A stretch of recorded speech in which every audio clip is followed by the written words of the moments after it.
So the first thing that you're going to need to build a garden bed at your home is the lumber. What we use at Bellingham Food Bank are Douglas fir 2x8 boards that are 8 feet long.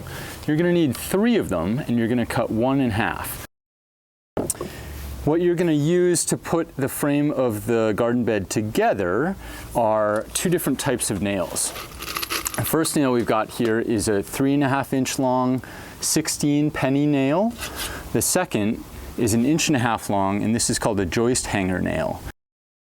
The other thing that I have here is rebar, and this is more important on a site that isn't quite level than it is on one that is totally level. But if you've got a garden bed that you're building on a slope, you can pound this into the corners of your garden bed, and that way the whole thing won't shift. This is 18 inches long, and it's 1/2-inch rebar. You're also going to want a framing hammer. Any sort of hammer will probably do, but a framing hammer works really well. A measuring tape here. This is called a square point or transfer shovel, and this is the sort that you'd use to move soil from one place to another. It's not meant for digging, but it's the sort that will work well for transferring from a pile into a garden bed. It's helpful to have a bow rake for this project as well to move soil around, but if you don't have one of these, you can definitely use the square point shovel. The other thing that you'll want to put down before you actually place your garden bed, there's a couple of large pieces of cardboard. The reason you're doing this is that you want to block any weeds or grass from growing up into your garden, while at the same time putting something down that will biodegrade so that you don't have plastic or other things stuck underneath your garden bed for a long, long time. In 6 months, this will be totally gone. And finally, what you're going to want for your garden bed is a big pile of soil. What we like to use at Bellingham Food Bank is called a 4-way garden mix, and that's a combination of sand and topsoil and various types of composted manure. This is just about 1 yard of soil, and your 4-foot by 8-foot garden bed using 2x10s will take a little bit less than 1 yard. That's generally the amount that you can buy it in though, so you'll just have a little bit extra if you want to do a container garden or something else. What we've found is that the easiest thing to do is actually to construct the frame of your garden bed on a hard concrete surface. We do that because it's nice and level, and that way you'll get a nice rectangular garden bed. What you're going to do once you start building the frame of your garden bed is get it into a rectangle, and then you're going to put a brace on the outside. It's valuable to put this on the outside because then if you ever need to change one of your boards out, you can pull this brace off, add a new board, and then you'll be set. So there are a couple of things that you're going to want to take into consideration when you're trying to find a good place to put your garden. Number one, you want to make sure you have good sunlight. Vegetables take a lot of sunlight to grow. If you've got a little bit of shade, it can be okay, but you want a place that has at least full 6 hours of sunlight in the summer. This spot will work just fine for us. We also want to make sure that garden beds are near a watering source because you want to make sure that you're not dragging a hose all across your yard in order just to water your plants. They need water to live. So if I want the corner of my garden bed to be here, I can pound in a piece of rebar just to mark the place.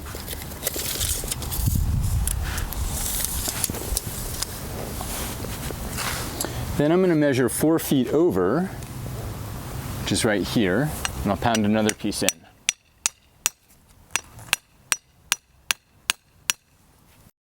From here we can go 8 feet over, and then 4 feet over from there. The other thing that you're going to think about is that if it's at all possible, your garden should go in a spot that's pretty level. In this situation, we've got a spot that was a planting bed, and then we have sod. And rather than have it half on, half off, we're going to remove this sod.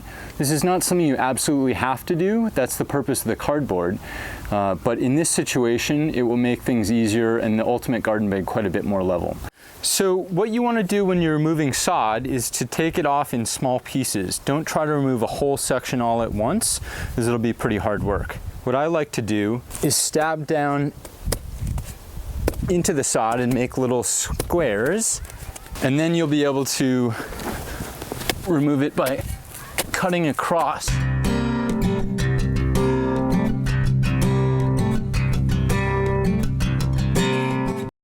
So we've got our garden bed here. We're gonna move it into the spot where we ultimately want it to go.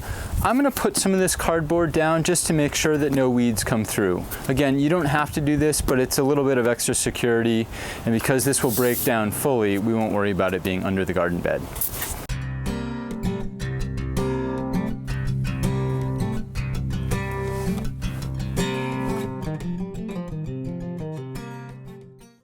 If you are going to use cardboard, something that is important is that the cardboard come out just a little bit from the outside of your garden bed, and that will make sure that no weeds come up on the inside of the bed here. So just overlap it a little bit. So like we said earlier, if you want to build a garden bed that's on a little bit of a slope and you want to make sure that your garden isn't going to go anywhere, something that you can do is take a piece of 1/2-inch rebar, put it on the inside corner, especially on the uphill side, and then just pound it in with a hammer.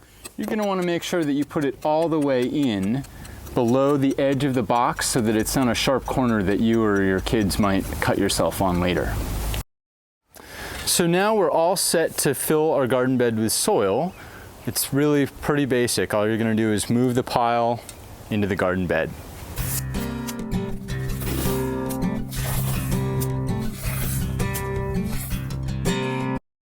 So something that we like to do at Bellingham Food Bank is to practice and tell people about something called square foot gardening. And that's a method of gardening that allows you to make a grid out of your 4-foot by 8-foot raised bed, breaking it down into 1-foot square sections.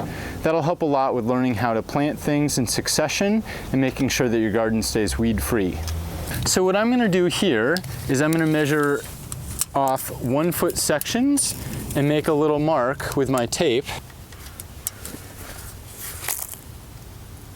And then I'm going to do is use these 1.5-inch nails and pound them in on those marks.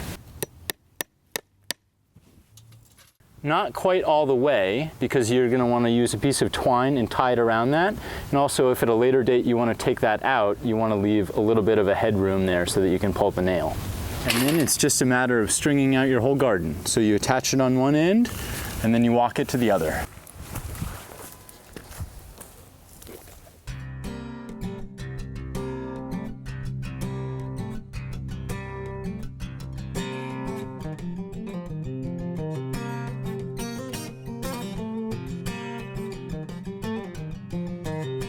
So now that we've finished leveling our bed and making grids out of our 4-foot by 8-foot garden bed, what we have are 32 individual square feet of the garden. The reason that we do this is that it will help you to both plan your garden and also figure out how to plant in succession.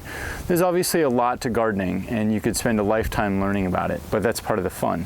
One of the things that we recommend doing is having a look at our growing guide, which is available for free at www.bellinghamfoodbank.org. In this guide, you'll find lots of information about how many plants you should plant per square feet and lots of other amazing tips. Now we've got a great garden bed. All we have to do is wait for plants and sun. Happy gardening.